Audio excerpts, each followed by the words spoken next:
Jadi ada namanya curiosity di sana, kuriositas, kita bangun benefit ya. Ada benefit di sana, ada authority, ada credibility, ada komitmen. Jangan lupa subscribe YouTube channel ini. Jangan lupa subscribe.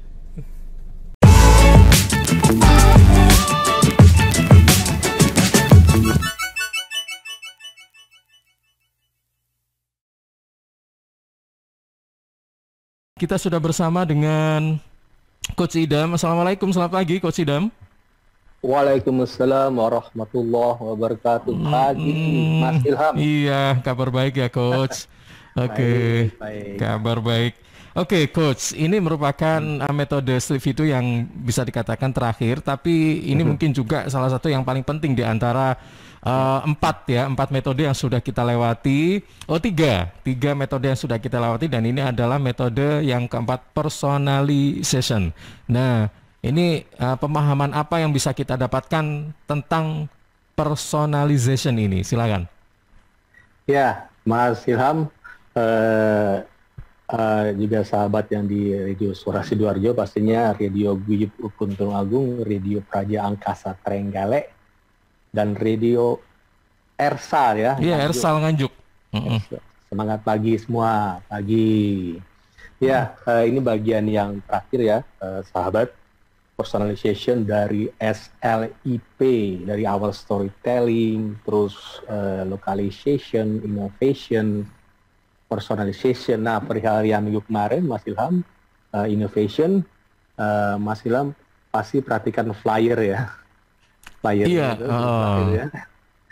Nah, itu kan salah satu inovasi gitu ya. Saya kasih contoh dong, inovasi. Jadi flyer yang baru ini flat design gitu ya, clean design, kira-kira lebih humanis. Kalau minggu-minggu kemarin kan saya pakai jas gitu ya. Iya, betul. Sekarang lebih humanis. Saya tadi sempat mau ngomong ini loh, kok ada yang something yang baru gitu ya, looknya itu kelihatan gimana gitu kan, putih-putih gimana gitu. Iya, iya. Ini salah satu, nanti saya ada materi perihal fotografi ya, sahabat.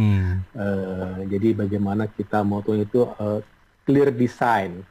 Jadi ada apa namanya? Ada white space-nya, istilah white space itu. Jadi kita fokus di suatu benda, misalnya di kanan saya ini ada misalnya kopi, gitu ya. Fokus di salah satu saset kopi atau pouch kopi. Kiri kanannya kosong, sahabat. Namanya ada white space ya. Jadi nggak terganggu. Pastinya Mas Ilham dan sahabat pernah perhatikannya, foto-foto yang bagus itu fokus di produknya gitu ya, atau bendanya, dan kiri kalau bisa blur gitu ya. Jadi yang fokus di depan produknya, di belakangnya blur, itu namanya ada white space-nya, itu teknik bokeh namanya.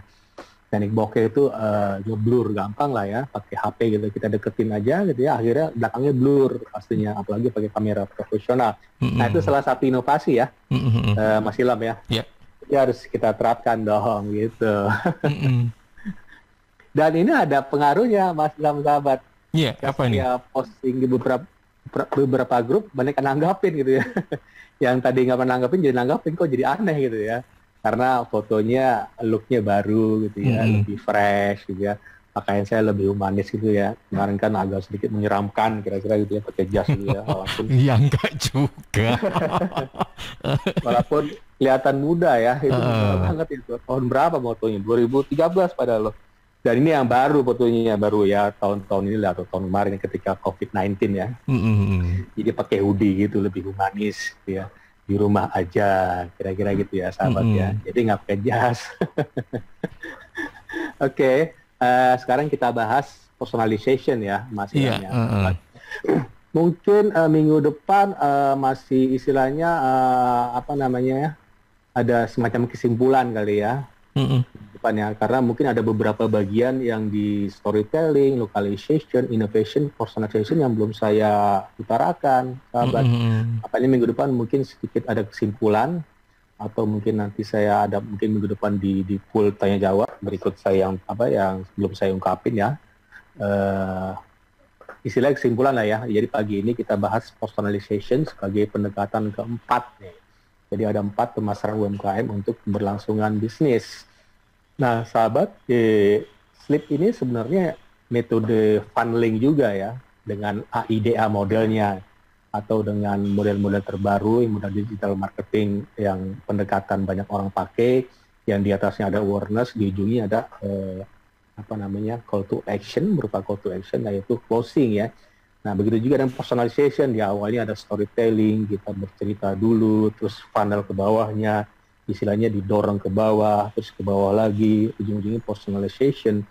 Jadi personalization ini berkaitan dengan anxiety, desire, berhubungan dengan manusia, ada human spirit di sana pastinya, tidak teknologi melulu awalnya ya, seperti storytelling kan kita bisa nggak tampil muka gitu ya.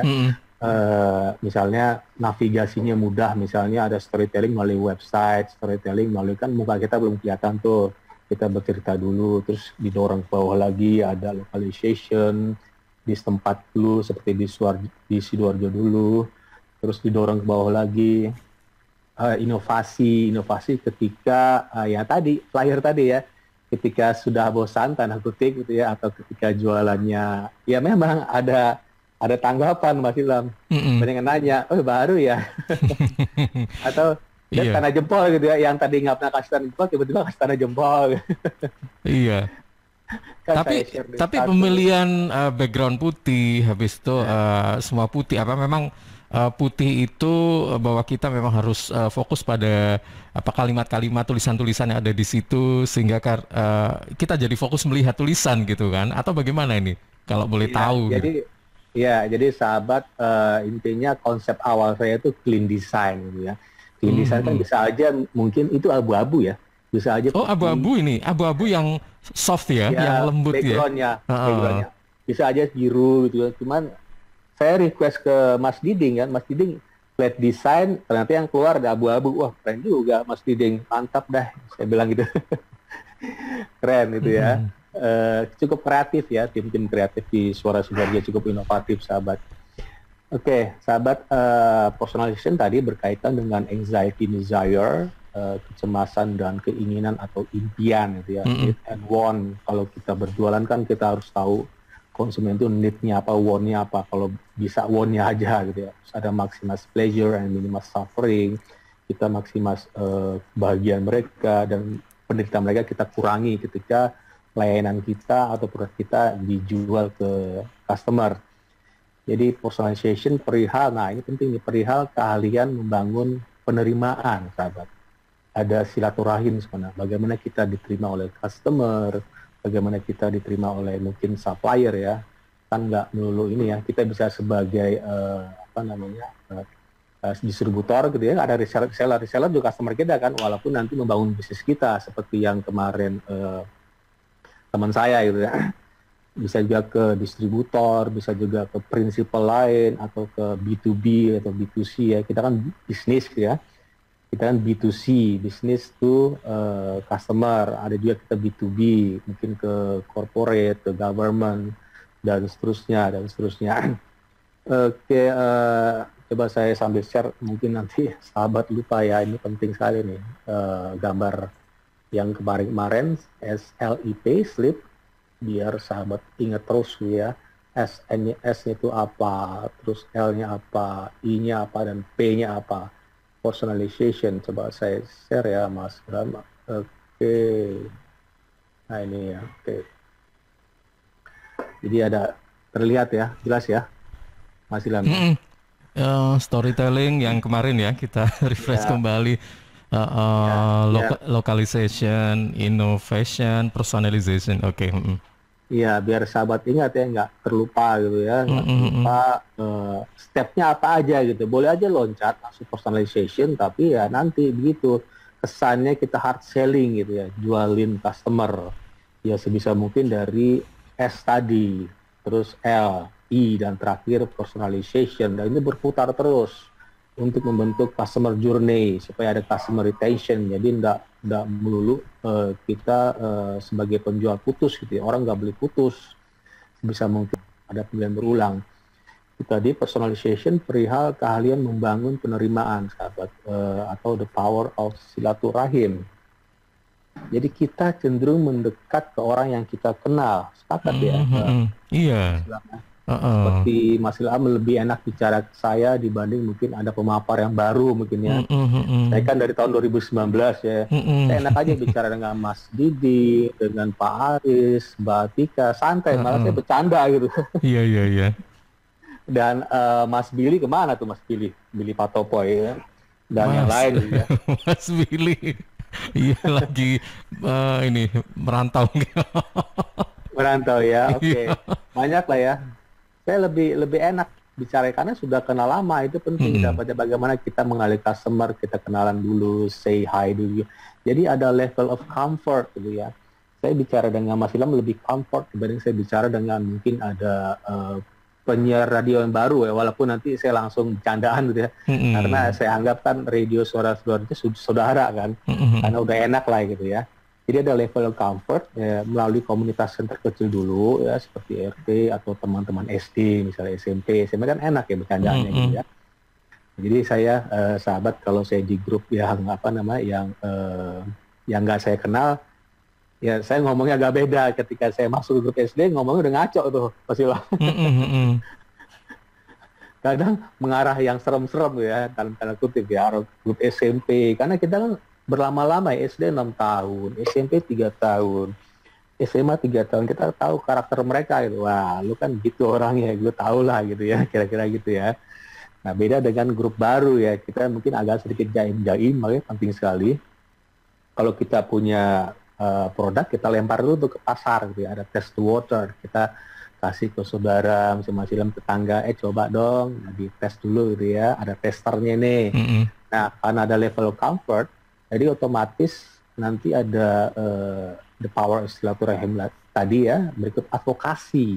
Advokasi itu mouth to mouth ya, word of mouth-nya ada, artinya menyarankan produk kita karena kenal deket atau memang produk kita bagus gitu, jasa kita bagus, mereka dengan tidak segan-segannya ngasih info ke orang lain bahwa kita punya produk yang bagus. Dan itu berkaitan dengan personal branding, ini penting banget nih. Jadi kita berjualan itu bukan berjualan produk ya sahabatnya, tapi berjualan diri kita, personal. Kan, produk kan bisa berubah. Hari ini Mas Ilham jualan apa? Karena permasalahan COVID-19 misalnya Mas Ilham punya hotel, tiba-tiba nggak ada penghuninya, bagaimana gitu. Kemarin ada protes ya dari hotel di Garut gitu ya. Jadi penghuninya, maksudnya huniannya yang biasanya seminggu itu berapa orang, dan itu sebulan cuma 2 loh, Mas Ilham, bayangin. Bagaimana mereka nanti nutupin overhead cost-nya kan gede sekali, akhirnya tutup kan. Banyak saya lihat di grup WA hotel yang dijual. Karena siapa yang mau orang pergi ke hotel sekarang gitu ya, karena COVID-19 ya. Karena ruang tertutup, ventilasi, kemungkinan untuk terpapar kan tinggi, ada viral load ya. Semakin banyak kita keluar, semakin kita banyak di tempat tertutup, apalagi ventilasi tidak bagus, semakin banyak lah ada viral load gitu ya. Iya. Mungkin kita ada bayar 1-2, cuman karena ada imunitas yang tinggi ya, saya pikir ada ya. Akhirnya kelawan kan, mati misalnya. Ketika kita sering-sering keluar, sehari bisa beberapa kali, ketemu orang banyak, semakin banyak tuh. Saya bicara dokter, Mas Ilham. Mungkin 1 juta virus masuk. Akhirnya imunitas kita kan nggak kuat lagi 1.000 virus masuk atau 1 juta virus. Iya. Salah gitu ya. Mungkin kita ada ya, saya pikir kita ada virus flu biasa ya, atau virus apa gitu ya. Cuman nanti timingnya ada, ketika kita lemah, langsung kita pilek. Atau ketika kita misalnya lagi stres, depresi, langsung kita pilek, batuk kan. Itu kan gejala-gejala psikosomatis gitu ya, berpengaruh ya dari gejala dengan pikiran main ke fisik. Jadi personal branding itu bagaimana ada tiga poin aja sahabat. Wajah kita gitu ya, wajah kita dan suara kita seperti Mas Ilham ya, suaranya dengan tegas itu ya, apalagi penyiar radio ya sahabat ya, suaranya tegas. Nggak seperti saya agak ngaco ngomongnya kan, muter-muter ya. Suara dan pesannya apa, ini penting, jangan sampai ini harus tiga-tiganya lengkap. Ada wajah kita ini penting ya, wajah maksudnya bukan wajah cantik cakep, cuman penampilannya rapi gitu ya, atau bersih. Dan kedua suara akhirnya ada pesan, jangan suara bagus pesannya nggak jelas gitu ya. Atau ketika kita bicara dengan orang lain, kita bicara misalnya mereka bicara bola, kita nggak ngerti ya, minimal ngerti dikit lah ya gitu ya, biar bisa ada connect ada connect-nya gitu ya. Ada silaturahimnya ya, bicara mengenai politik ya kita bicara di politik lah gitu. Jangan sampai mereka bicara politik kita malah menolak ya. Jadi wajah itu bagaimana grooming ya. Saya sudah sampaikan ada topik namanya human centric marketing gitu ya. Ini ada brand attraction ya, bagaimana attraction kita terhadap orang lain. Kalau di sisi website atau Facebook misalnya begini, di bio kita tampilkan foto yang mungkin ya agak bagusan dikit lah, seperti kayak foto saya kan, flat gitu ya, atau senyum gitu ya. Karena saya juga pernah ini ya sahabat ya, saya di grup LinkedIn Indonesia, salah satu grup LinkedIn yang isinya para profesional pekerja. Jadi banyak konsultasi bagaimana membuat CV. Saya bilang, Mas Idam, ini bagaimana? Saya kok nggak ditelepon? Ini deh, sekarang foto Anda senyum nggak? Saya bilang, enggak, coba ganti senyum deh. Dan background jangan kaku gitu, masa merah gitu, seperti kita ngajuin surat kelakuan baik sih. Background merah gitu, atau biru, kalau biru seperti anak SD. Coba deh, backgroundnya agak bagus dikit gitu, kasih flash dikit. Atau kalau pakai HP, seperti foto saya Mas Ilham, itu saya moto sendiri loh. Dengan saya cari background yang kira-kira flat gitu ya, dan saya senyum agak terpaksa sedikit senyumnya. Semisterius Mona Lisa ya. Mona Lisa. Supaya saya ada attraction ya dengan brand attraction tadi, itu namanya human centric marketing. Dan tadi wajah groomingnya itu suara grooming juga termasuk, dan termasuk human centric marketing. Dan terakhir pesan. Nah ini pesannya pagi ini ya saya sampaikan. Copywritingnya bagaimana ya? Ini brand curiosity, orang bisa curious. Tadi dari wajah Mas Ilham oke, suara oke. Sekarang tinggal pesan Mas Ilham nih. Orang bertanya nggak ke Mas Ilham, ada kuriositas nggak bertanya. Kalau nggak ada ya jualannya nggak berhasil gitu ya. Ketika Mas Ilham jualan terus orang nggak nanya gitu ya percuma kan, nggak ada gunanya ya. Dengan nggak usah jualan kan gitu ya. Jadi sahabat, ini ada ilmu komunikasi, ini keren banget ya. Saya ambil dari pakar silaturahim Indonesia, Bapak Aqua Dwipayana. Beliau cukup terkenal sekali, motivator nasional. Jadi ada konsep beliau namanya REACH, ini bagus nih, rich gitu ya, rich. REAR-nya itu respect gitu ya. Kita respect dulu ke customer ya. Duanya, E-nya empati. Artinya apa? Kita mendengar dulu keluhan customer, keluhan dari pelanggan gitu, atau calon pelanggan atau prospek. Artinya kita jangan langsung jualan, kita ngomong terus ya. Orang kan sebel kan, orang kan mau nanya ke kita pasti ada masalah di sana kan, ada problem gitu ya. Jadi kita sebagai produsen, penjual itu memecahkan masalah pelanggan. Kita bukannya show off ya, bukan boasting gitu. Artinya kita dengerin dulu deh gitu. Ada empatinya tadi ya. Pertama respect ya. Respect seperti selamat pagi, assalamualaikum warahmatullahi wabarakatuh gitu ya. Atau semangat pagi, dikasih emoticon di awal, misal di WA ya. Atau kasih emoticon, terus tanda apa yang begini nih, namaste gitu biasanya kan. Tuh, maklum ya, maksudnya udah common sense ya. Ada gambar senyum, kasih emoticon, jangan langsung selamat pagi. Kalau bisa dengan embel-embel Bapak, Ibu, kalau kita nggak tahu nama ya. Saya selalu gitu Mas Ilham, misal ada orang nanya ya, Pak Idam gini-gini, walaupun nggak nyebut nama saya sebut tuh, bagaimana Bapak / Ibu. Saya terusin Bapak / Ibu sampai yang nanya saya sebut namanya gitu. Saya mancing kan, Bapak / Ibu. Terus terakhir, mohon maaf, nama Bapak siapa? Nama Bapak / Ibu apa siapa? Saya nggak tahu kan. Mungkin fotonya foto keluarga, jangan-jangan ibu-ibu yang WA saya. Saya nggak tahu kan. Saya nggak mau langsung tembak Mas, Mbak, Pak, Ibu. Tapi dengan Bapak / Ibu atau Mas / Mbak ya. Tadi kedua empati penting sekali. Kita harus menyapa dengan santunnya di awal ya kalau kita jualan. Ketiga audible ya. Audible itu berkaitan dengan empati. Kita harus dengar dulu keluhan customer atau mereka maunya apa. Jangan-jangan ketika kita menawarkan bermacam-macam ya, mungkin kata Mas Ilham, oh ini Mas Idam ini jualan saya gini. Ini jual. Saya maunya bukan itu Mas Ilham, saya maunya ukuran posnya sekian gitu ya. Nah akhirnya kan Mas Ilham bingung sendiri kan. Kalau bisa dengerin dulu, apa yang bisa saya bantu Bapak Ibu, kira-kira apa produk saya. Mereka nunjuk, minta warna itu, minta yang ukuran sekian gitu ya, atau delivery-nya kalau bisa gratis, begitu sahabat. Dan tadi REA ya, Terus C, clarity. Nah, setelah kita mendengar keluhan pelanggan, apa yang kita mau, kita sampaikan dengan clarity, dengan jelas tadi ya, pesannya jelas gitu ya. Pesannya jelas, artinya kita harus dengan trust-nya berjualan. Kalau nggak trust, kalau malas-malasan ya jangan jualan gitu. Motivasi di awal harus ada dulu gitu. Dengan apa namanya, dengan bangganya kita menjual produk kita gitu ya. Ini saya punya produk A, B, C, harga sekian. Jangan tawarin dulu diskonnya. Jangan terlalu apa ya, banting harga, itu terakhir aja. Mungkin kalau nawar ya kasih diskon sedikit gitu ya, kira-kira ya. Jangan sampai kita rugi juga kan. Nah, kelima, humble berkaitan dengan semua dari humble. Kita harus humble, apa namanya, sopan. Terus apa ya, istilah humble ya, sopan gitu ya. Apa namanya, kalem segala macam, tidak istilahnya tidak bicaranya asal-asalan gitu ya. Nah, itu penting ya, REACH, respect, empati, clarity, dan humble. Rich ya. Rich, itu saya pegang terus, sahabat. Dan rich pun juga ada artinya sebenarnya, ya kan? Ya, menggapai gitu kan ya. Iya, menggapai, betul. Rich itu bahasa Inggris, seperti slip kan terpleset gitu ya. Slip atau slip kwitansi atau slip terpleset, silakan pilih, sahabat. Nah, analoginya begini, sahabat.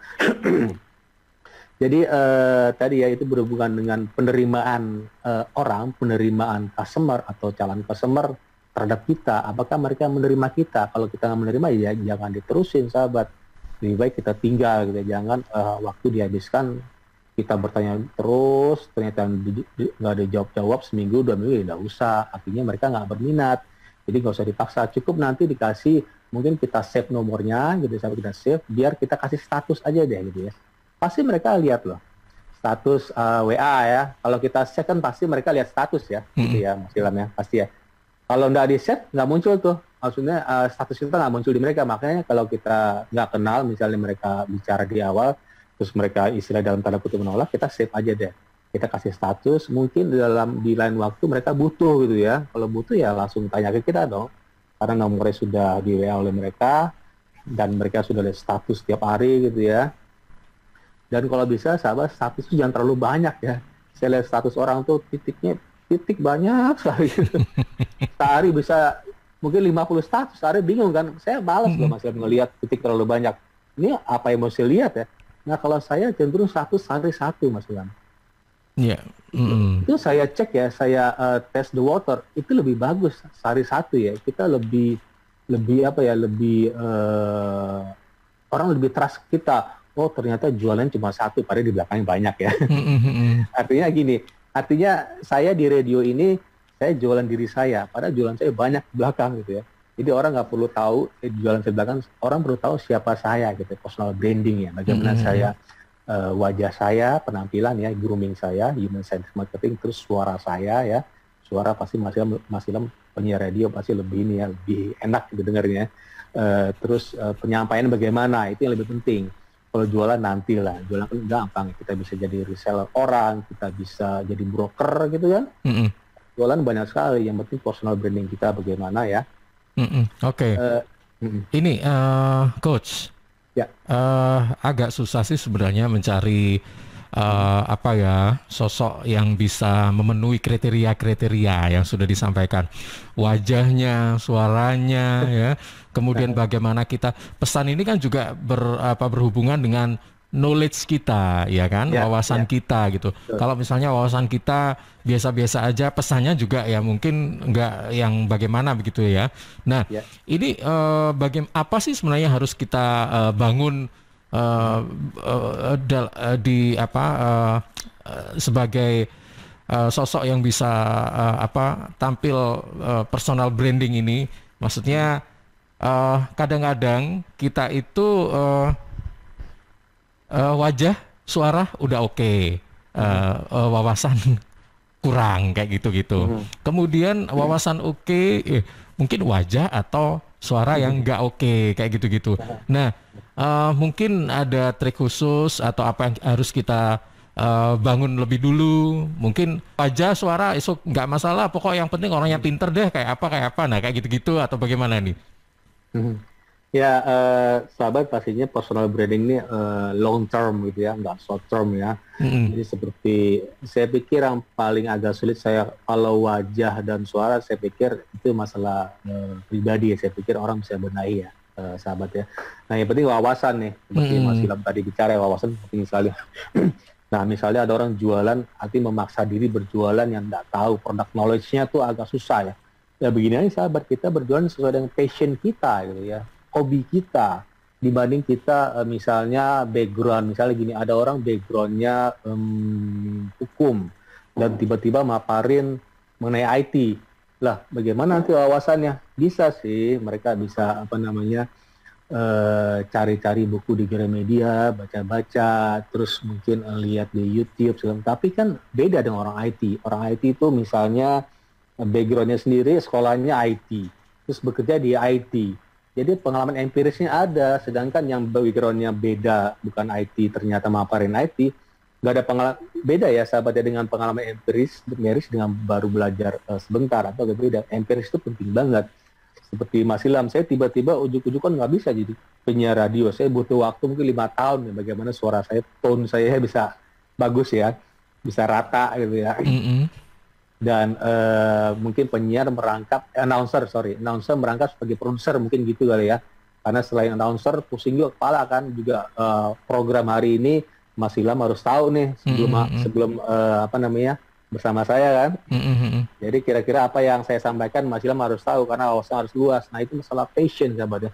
Passion begini, bagaimana menemukan passion? Passion itu ketika Mas Ilham misalnya ada suatu pekerjaan yang Mas Ilham itu bisa nggak tidur, bisa ingat terus, bahkan sebelum tidur ingat terus dengan pekerjaan itu, atau Mas Ilham selalu mencari-cari apa namanya, ilmu seperti itu, ilmu A misalnya, ilmu mengenai digital, tiap hari Mas Ilham cari ilmu digital dan ingat terus gitu ya, dan mungkin berlembur segala macamnya, atau mungkin tidur sampai malam. Nah itu namanya passion ya.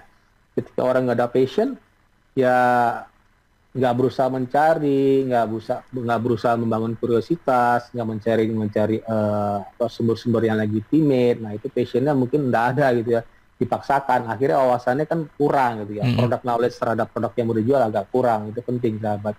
Tapi tadi masalah yang Mas Ilham bilang tadi, wajah, dan itu bisa diatasi dengan teknologi. Seperti apa misalnya? Saya pernah sampaikan human centric marketing, bagaimana kita membuat human center design gitu ya, desain yang humanis ya. Seperti tadi fotonya humanis kan, desain misalnya gini, website desainnya tuh agak flat gitu ya, navigasi mudah, jadi jangan terlalu banyak kata-kata di web, jadi cukup satu halaman. Nah itu salah satu wajah tadi ya, kalau dari sisi manusia. Kalau dari sisi teknologi, webnya tuh cantik, flat tampilannya, warnanya nggak ngejreng banget, jadi flat, warnanya pastel, terus navigasi mudah ya, orang mencari tombol klik WA gampang gitu, nge-scroll gampang, terus ada feature-featurenya langsung di-scroll sedikit aja keluar.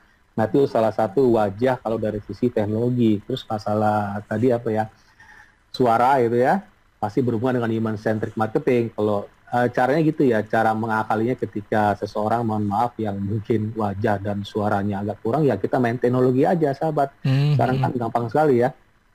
Seperti misalnya kalau males kita berbicara atau bertemu sekarang nggak mungkin ya, kita buat tampilan foto profil kita lebih cakep lah ya, tanda kutip ya. Terus bio kita lebih stand out from the crowd gitu ya. Orang mudah untuk ngeklik bio kita, atau di Facebook misalnya di tombol profilnya di Facebook, atau profil di Twitter atau di LinkedIn kita buat sebagus mungkin. Itu salah satu tampilan awal gitu ya. Orang kan ketika melihat pertama kali Instagram lihat dari bio kayak gitu ya. Bio, ini siapa sih Mas Ilham? Oh ternyata Mas Ilham misalnya bio ditulis Ilham, terus tanda apa namanya, slash atau apa ya, strip gitu ya, penyiar radio, announcer. Oh ternyata Mas Ilham itu passionnya di sana gitu. Orang kan langsung curious kan, kepo gitu kan. Pasti ada the power of kepo di sana. Mas Ilham ada link di bawahnya, linknya ilham.com gitu ya, ilhamannouncer.com. Nah, itu kalau diklik itu udah bagus kan, artinya orang udah curious, orang udah kepo. Orang kalau udah kepo, udah curious, nah jualan kita insya Allah pasti berhasil kalau udah kepo. Kalau nggak kepo susah. Cara bangun kepo tadi ya, cara dengan human centric marketing tadi. Kalau kita bertemu dengan orang ya tadi apa namanya, wajahnya mungkin misalnya wajahnya kurang ya, kasih minyak wangi lah gitu ya. Iya. Coach, sebelum kita bergabung ke beberapa spot ya, satu lagi nih, saat ini kan orang-orang itu biasanya menyiasati dengan animasi ya, jadi bukan real dari wajah orang itu, tapi bikin animasi. Saya nggak tahu apakah ini memang mereka menganggap sebagai inovasi atau mungkin ada something yang terrible begitu ya, yang nggak terlalu layak dipublish begitu sehingga harus pakai animasi. Nah, bagaimana ini? Ya, tadi yang tidak layak tanda kutip dipublish itu, dan kedua tadi inovasi. Inovasi apa? Kita sebisa mungkin itu beda dengan yang lain. Gitu ya. Ada diferensiasinya. Kita harus stand out from the crowd gitu ya. Di keramaian kita harus stand out, di keramaian kita baju-baju ketika misalnya Mas Ilham diundang teman-teman SD, lu pakai baju putih semua ya, tapi Mas Ilham besok pakai baju merah gitu. Nah itu lagi stand out kan. Tuh, kok Mas Ilham kok baju merah sendirian? Biar gua semua ngeliat ke gua gitu. Kira gitu ya. Yeah. Itu kan salah satu stand out from the crowd. Begitu juga sama CV ya. CV ketika dilihat orang pertama kali gini, saya ada trik dulu gitu Mas Ilham ketika saya melamar ya. Dulu amplop, saya pakai amplop warna coklat gitu kan. Coklat. Itu udah standar ya. Kalau coklat kan dulu standar. Ya. Nah, saya buat agak beda. Coklatnya agak beda, biar mereka si HR-nya langsung narik amplop saya kan. Begitu juga saya sebagai saya pelamar, dan dulu juga sebagai saya di pabrik itu saya sebagai ini juga user. Artinya ada beberapa lamaran sampai 1000 gitu ditemukan. Yang saya tarik itu bukan yang di atas, yang saya tarik kok amplopnya aneh sendiri ya, saya tarik dulu tuh. Set. Nah itu namanya stand up from the crowd. Mereka pinter gitu ya, pinter nyari perhatian ke si employer-nya, siapa yang interview, kita sebagai interviewee gitu ya, harus tahu, kita harus bisa nempatin bagaimana kita stand out seperti Mas Ilham tadi, ketika teman-teman suruh pakai baju putih dan tiba-tiba besoknya Mas Ilham pakai baju merah gitu ya. Artinya kan pusat perhatian Mas Ilham sebagai istilah dulu pelajaran PKK ya, center of interest misalnya ya istilahnya. Jadi pusat perhatian. Iya.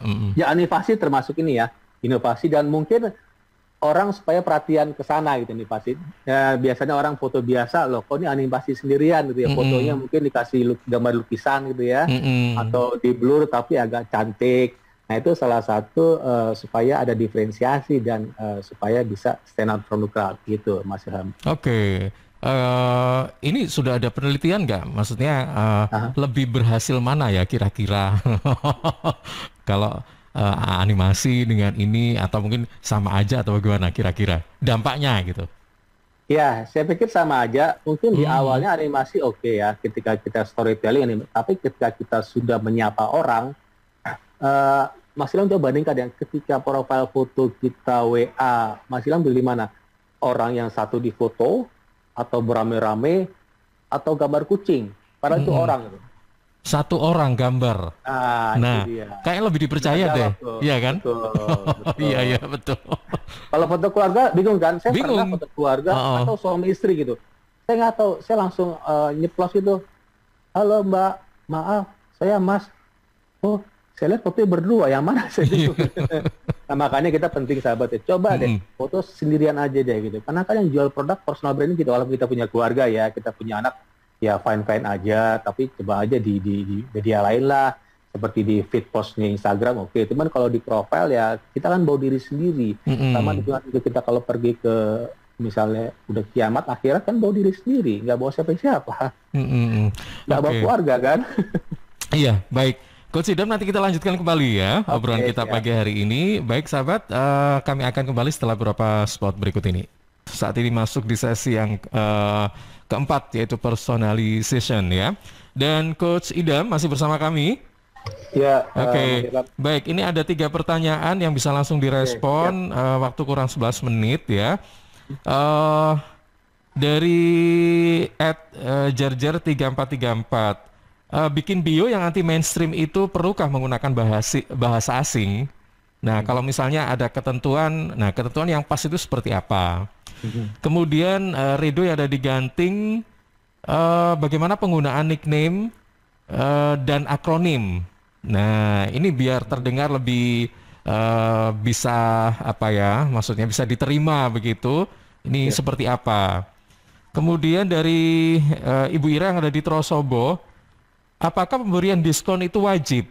Bagaimana kalau misalnya barang yang kita jual itu dikasih harga yang murah saja? Kan jatuhnya sama saja katanya begitu. Oke, terima kasih. Itu saja dulu, Coach Idam. Ya, sahabat, pertama bikin bio apakah bisa menggunakan bahasa asing atau mungkin campur-campur gitu ya. Ya, saya pikir bisa menggunakan bahasa asing atau campur-campur seperti ini ya, sahabat, slip. Nah, slip kan bisa saya artikan slip terpleset itu bahasa Indonesia. Atau slip kwitansi kan bahasa Indonesia, slip terpleset itu bahasa Inggris. Campur-campur gitu ya. Yang penting pesannya sampai gitu ya. Sampai ke customer, sampai ke viewer, sampai ke pemirsa ya. Dan orang mengerti, dan jangan terlalu misalnya kata-katanya lebih dari satu kata, biar orang mudah mengingat, sahabat. Kalau 2 kata, 3 kata agak sulit mengingatnya. Pastinya produk-produk yang terkenal itu kan ada pesan-pesan sana, ada tagline-nya yang kira-kira orang mudah mengingat gitu. Yang penting mudah diingat supaya teringat terus di mind-nya. Jadi ada teori ya, Mas Ilham, sahabat, kita tuh bisa mengingat brand itu nggak sampai 10 gitu. Coba saya tanya Mas Ilham. Mas Ilham sebutkan brand-brand merek keju apa aja? Mereknya? Merek keju. Keju. Iya. Yang C itu, yang C ya, sudah itu aja Pak. Padahal banyak loh. Banyak kan. Nah, artinya apa? Kita hanya sempat mengingat tuh beberapa brand aja ya. Ketika kita ingat, ketika mereka bisa menyampaikan terus-menerus melalui storytelling gitu ya. Artinya penting nih, pertanyaan nomor 1, penting kata-katanya mudah diingat, pakai bahasa Inggris, monggo. Masalah ketentuan saya pikir nggak ada ya, ketentuan maksudnya ketentuan yang mengandung seks harassment yang nggak boleh. Terus ada unsur-unsur yang kalau pelanggaran, biasanya pelanggaran di Facebook, pelanggaran di bio biasanya cenderung pelanggaran yang cenderung kasar gitu ya. Itu yang bakal di-ban. Tapi yang masalah bahasa itu nggak masalah ya. Masalah kata-kata nggak masalah, pakai asing atau bahasa Indonesia. Yang penting pesannya sampai dan orang mudah mengingat. Terus sekarang nama Sarpan pakai bahasa Inggris saya lihat banyak sekali. Yang penting mudah diingat aja gitu, mudah diingat orang, mudah diucapkan gitu ya. Nah, supaya masuk ke pikiran mereka, ke alam bawah sadar kalau bisa ya, ingat terus ya. Seperti Mas Ilham ingat terus dengan sleep gitu ya. Saya ingatnya sekarang itu insecure, Coach. Kan lagi, aduh, apa-apa insecure kayak gitu kan. Gitu ya. Ya. Pertanyaan kedua, penggunaan nickname atau akronim. Ya tadi berkaitan dengan pertanyaan nomor 1, nickname maksudnya mungkin gini ya, nickname di sekarang pertanyaan saya begini, Mas saya nomor 2 tadi mau terkenal dengan nama nickname atau nama panggung ya dalam tanda kutip, atau nama sesungguhnya ya. Saya cenderung pakai nama sesungguhnya gitu, karena itu berkaitan dengan masalah hukum ya. Ketika kita masalah hukum ya, tanda tangan misalnya, dan orang taunya hanya nickname kita dan orang nggak tahu nama asli, dan ketika dicetak gitu ya ada masalah hukum di sana, nah itu bermasalah. Itu mungkin kerugiannya, tapi ada juga loh orang yang menganggap bahwa namanya ini kayaknya kurang komersil deh, harus diganti kayak gitu-gitu kan. Gimana ini Coach? Banyak ya. Seleb banyak ya. Iya. Mas Ilham tahu nggak yang nama seleb, nama aslinya misalnya, tahu nggak nama aslinya Tarzan? Kan nggak tahu. Ini kan pakai nama panggung kan? Iya benar. Atau nickname, apalagi yang nama seleb yang kira-kira nama asli nggak tahu kan banyak kan. Nah masalah ya, asalkan nanti ketika bersentuhan dengan masalah hukum, bersentuhan dengan kontrak, kita harus ungkapin dong nama full name yang di KTP ya, masih di KTP gitu ya. Nama nickname sih oke-oke aja, seperti misalnya buat channel YouTube pakai nickname misalnya, kalau Mas Ilham tahu ada namanya YouTube channel Neo Japan gitu ya, padahal namanya siapa, nama aslinya ada gitu. Karena udah terkenal jadi orang tahu gitu ya, nggak masalah. Tujuan kita pakai nickname mungkin supaya orang bisa kenal dulu gitu ya, supaya orang masuk ke alam bawah sadar dulu dengan kata yang singkat gitu ya. Kalau pakai nama panjang, nama saya panjang kan, Jakarta ya. saya cukup kadang-kadang pakai 2 kata gitu ya. Tapi saya cenderung pakai nama nama saya full gitu, supaya nanti orang tahu. Oh, nah, dan itu nanti berkaitan dengan di Google, sahabat, gitu. Ketika orang tahu hanya tahu nama nickname kita, ketika search di Google, nah akhirnya masalah branding kan, ujung-ujungnya masalah branding kan, gitu kan. Ketika nama nickname kita berbeda dengan misalnya kita jualannya apa, misalnya jualannya kue dan tiba-tiba postingan kita hal yang berbeda gitu ya. Karena kaitan dengan, kalau nama kan bisa jualan apa aja kan nama kita kan.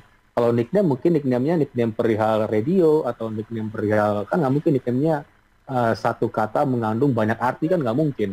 Beda dengan nama kita satu tapi banyak arti. Kita bisa jadi orang yang introvert, kita bisa jadi ekstrovert, sekarang jadi bunglon gitu kan. Karena kita pakai nama sendiri gitu ya.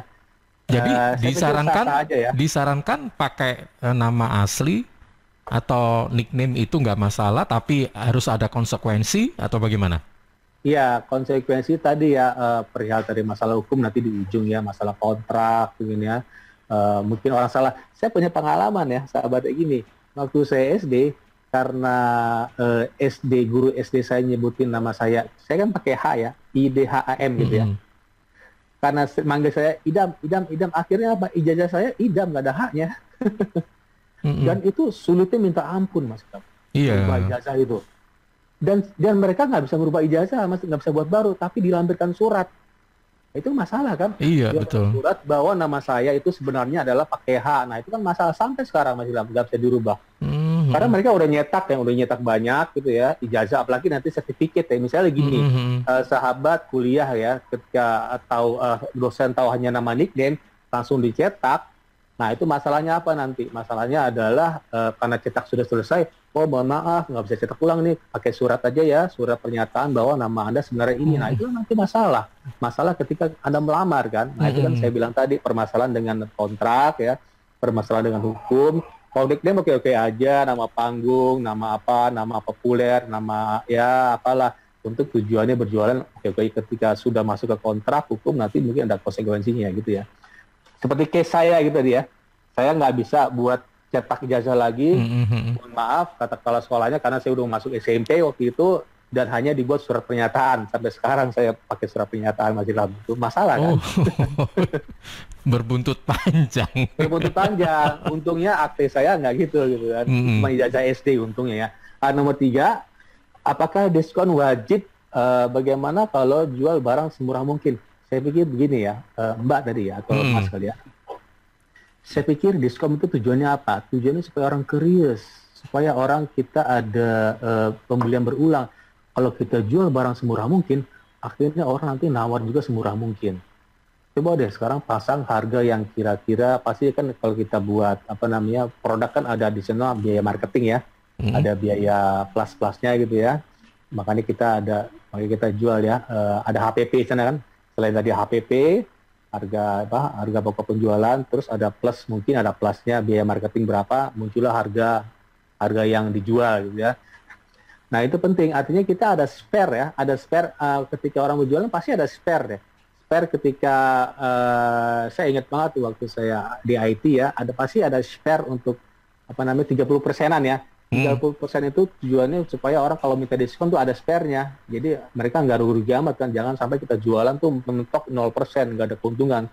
Nah, spare tuh gunanya apa? Ketika ada orang minta diskon, apalagi mereka minta banyak, misalnya saya boleh nggak minta 1 truk, tapi minta diskon ya. Nah, kita bingung kan, karena sudah dijual murah kan. Minta diskon lagi, kita malah rugi. Kita jual harga pas aja gitu ya, tapi diskon kalau bisa di hari-hari yang tertentu, misalnya akhir tahun gitu ya.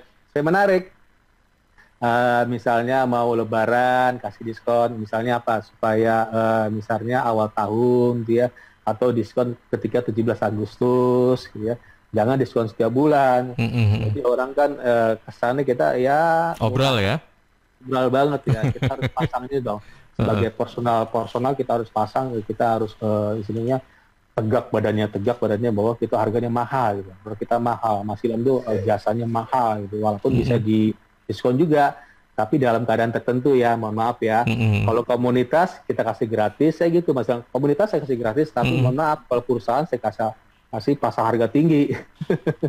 Mereka mau, karena mereka kan profit kan ujungnya, profit oriented. Kalau komunitas kan enggak, misalnya lembaga nirlaba saya kasih free, nggak apa-apa, nanti ada advokasi kan. Tapi ketika ada orang nanya ke saya perusahaan, wah saya harga mahal, mohon maaf gitu. Karena yang saya bicarakan ini pengalaman saya selama 23 tahun, 26 tahun gitu ya. Saya bukan jualan produk, saya jualan pengalaman gitu ya, sahabat ya. Kira-kira gitu ya, nomor 3 tadi. Iya, baik, terima kasih Coach. Yang terakhir, yang sebagai closing statement-nya, monggo silakan tentang personalization ini. Silakan Coach. Ya, sahabat, sebenarnya masih banyak ya. Personalization itu berhubungan, tadi saya mau jabarin, mungkin minggu depan ya kita... Boleh. Ini ya, final kita rangkum semua. Pastinya kalau saya pernah sampaikan di materi kalau tidak salah sales funnel ya tahun 2019 atau 2020.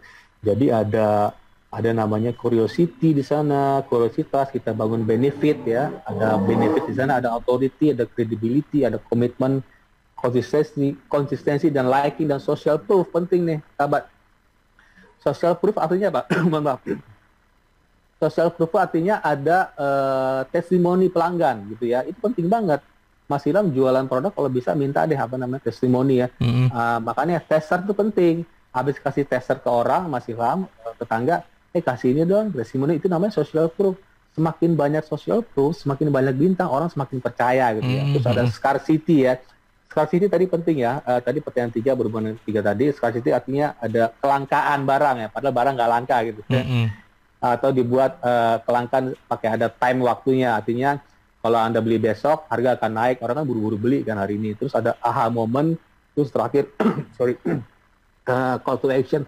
Mungkin nanti saya jabarin di minggu depan ya. Kesimpulan Mas Ilham. Oke, baik. Terima kasih Coach Idam, mudah-mudahan bermanfaat obrolan kita pada pagi hari ini. Selamat pagi. Assalamualaikum warahmatullahi wabarakatuh. Waalaikumsalam warahmatullahi wabarakatuh.